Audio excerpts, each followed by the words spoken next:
ലോക്സഭാ തെരഞ്ഞെടുപ്പിൽ സംസ്ഥാനത്ത് കൂടുതൽ സീറ്റുകൾ നേടുക എന്ന ലക്ഷ്യത്തോടെ പുതുതന്ത്രങ്ങൾ മെനഞ്ഞ കോൺഗ്രസ് കാലങ്ങളായി പാർട്ടിക്കുള്ളിൽ നിലനിൽക്കുന്ന ഗ്രൂപ്പുകളുടെ അതിപ്രസരം കാരണം ഒരു കാര്യത്തിലും തീരുമാനമെടുക്കാനാകാത്ത അവസ്ഥയായിരുന്നു കേരളത്തിലെ കോൺഗ്രസിൽ.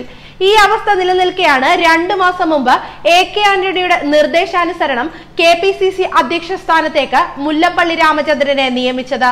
വരുന്ന ലോക്സഭാ തെരഞ്ഞെടുപ്പ് ആന്റണിയെ മുൻനിർത്തി നേരിടാനാണ് AICC തീരുമാനം.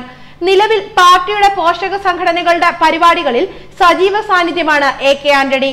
പാർട്ടിയുടെ താഴെത്തട്ടിൽ നിന്നാണ് ആന്റണിയുടെ പ്രവർത്തനം.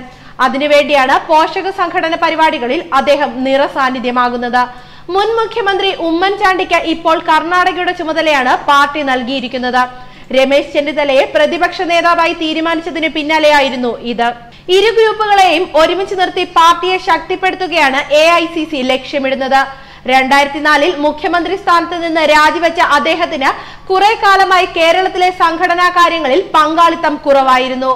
പാർട്ടിയെ ഗ്രൂപ്പുകളുടെ അതിപ്രസരത്തിൽ നിന്നും രക്ഷിക്കുക എന്നതായിരുന്നു ആന്റണിയുടെ ലക്ഷ്യമെങ്കിലും പുനർസംഘടന ഉൾപ്പെടെയുള്ള കാര്യങ്ങളിൽ തീരുമാനമെടുക്കാൻ മുല്ലപ്പള്ളിക്ക് കഴിയാത്ത അവസ്ഥയായി. പലപ്പോഴും പുനഃസംഘടനയ്ക്ക് മുല്ലപ്പള്ളി ശ്രമിച്ചപ്പോഴും AI നേതാക്കൾ എതിർക്കുകയായിരുന്നു. ചിലർ ഇപ്പോഴേ സ്വയം പ്രഖ്യാപിത സ്ഥാനാർത്ഥികളായി രംഗത്തെത്തിയിട്ടുണ്ടെന്നും ഗ്രൂപ്പുകൾക്ക് അതീതനായ ആന്റണി കേരളത്തിലേക്ക് എത്തിയാൽ ഇപ്പോഴുള്ള പ്രശ്നങ്ങൾക്ക് അയവ് വരുമെന്നും മുല്ലപ്പള്ളി രാഹുലിനെ അറിയിച്ചിരുന്നു. AICC മുൻ അധ്യക്ഷ സോണിയാഗാന്ധിയും ഇക്കാര്യത്തിൽ അനുകൂല നിലപാടെടുത്തതോടെ ആന്റണിയെ കേരളത്തിലേക്ക് അയക്കുകയായിരുന്നു. ശബരിമല വിഷയത്തോടെ ചില നേതാക്കൾ മറ്റ് രാഷ്ട്രീയ പാർട്ടിയിലേക്ക് ചേക്കേറുകയും ചെയ്തു. ഇത് ഒഴിവാക്കാൻ മുല്ലപ്പള്ളിയെ കൊണ്ട് ഒറ്റയ്ക്ക് സാധിക്കില്ലെന്ന് മനസ്സിലാക്കിയാണ് ആന്റണി കേരളത്തിൽ സജീവ സാന്നിധ്യമാകുന്നത്. ലോക്സഭാ തെരഞ്ഞെടുപ്പ് വരെയെങ്കിലും കേരളത്തിൽ നിൽക്കണമെന്നാണ് AICC ആന്റണിക്ക് നൽകിയ നിർദ്ദേശം. ലോക്സഭാ തെരഞ്ഞെടുപ്പിൽ വിജയം മാത്രമാണ് ലക്ഷ്യമെന്നും സ്ഥാനാർത്ഥി നിർണയത്തിൽ ഗ്രൂപ്പ് പരിഗണന വേണ്ടെന്നും AK Antony KPCC general body യോഗത്തിൽ വ്യക്തമാക്കിയിരുന്നു. ഏതാനും നേതാക്കൾ കൂടിയിരുന്ന് സ്ഥാനാർത്ഥികളെ നിശ്ചയിക്കുന്ന സ്ഥിതി മാറിയെന്നും അദ്ദേഹം വ്യക്തമാക്കി. കേരളത്തിൽ നിന്ന് 16 സീറ്റ് ഉണ്ടാകുന്നത് കഴിഞ്ഞ തവണ 12 ആയി. പഴയ 16ലേക്ക് എത്തിക്കണം. വർഗീയ ശക്തികളിൽ നിന്ന് രാജ്യത്തെ മോചിപ്പിക്കേണ്ട കുരുക്ഷേത്ര യുദ്ധമാണ് വരാൻ പോകുന്ന തിരഞ്ഞെടുപ്പ്. രാഹുൽ ഗാന്ധി പഴയ രാഹുൽ അല്ല, ഇന്ത്യയെ നയിക്കാൻ പ്രാപ്തനായി.